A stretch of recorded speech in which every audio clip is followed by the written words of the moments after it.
তাকে নাকি আল্লাহ হেদায়েত দিয়েছে, তাহলে আবার ২টা সিনেমা ১১টা নাটক কিভাবে লিখে?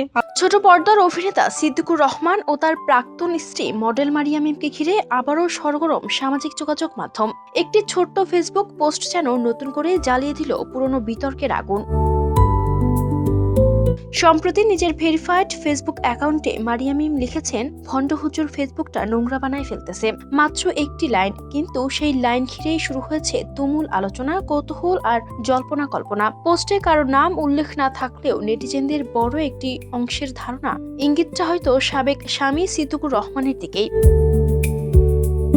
কারণ সম্প্রতি কারামুক্ত হওয়ার পর সিদ্দিকুর রহমানের জীবনযাপন ও উপস্থিতিতে এসেছে বড় পরিবর্তন। টুপি, দাড়ি ও ধর্মীয় অনুশীলনে মনোযোগী নতুন এই সিদ্দিককে দেখা যাচ্ছে বিভিন্ন সাক্ষাৎকার ও ভিডিওতে। আর ঠিক সেই সময়ে মারিয়া মিমের এই রহস্যময় পোস্ট ঘিরে তৈরি হয়েছে নতুন গুঞ্জন। পোস্টের মন্তব্যের ঘরেও থেমে নেই আলোচনা।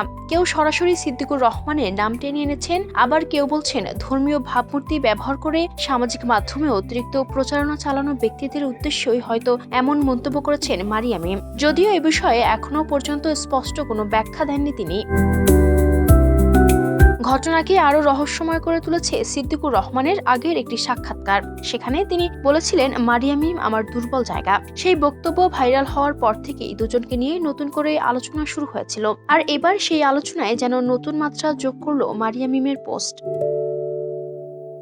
এর আগেও একটি পুরস্কার বিতরণী অনুষ্ঠানে ব্যক্তিগত জীবন ও সাবেক স্বামীকে নিয়ে প্রশ্ন করা হলে প্রকাশ্যেই বিরক্তি দেখিয়েছিলেন মারিয়া মিম। অনেকেই মনে করছেন সেই অস্বস্তি ও ক্ষোভেরই প্রতিফলন হতে পারে সাম্প্রতিক এই পোস্ট। ভালোবাসা, বিচ্ছেদ, কারাবাস, বদলে যাওয়া জীবন আর রহস্যময় স্ট্যাটাস সব মিলিয়ে আবারও আলোচনার কেন্দ্রবিন্দুতে সাবেক এই তারকা দম্পতি। উল্লেখ্য, ২০১২ সালে বিয়ে করেছিলেন সিদ্দিকুর রহমান ও মারিয়া মিম। দীর্ঘ ৭ বছরের সংসার জীবনের পর ২০১৯ সালে তাদের বিচ্ছেদ হয়। তাদের একমাত্র ছেলে আরশ হোসাইন বর্তমানে মায়ের সঙ্গেই থাকেন। Desk report, campus Times.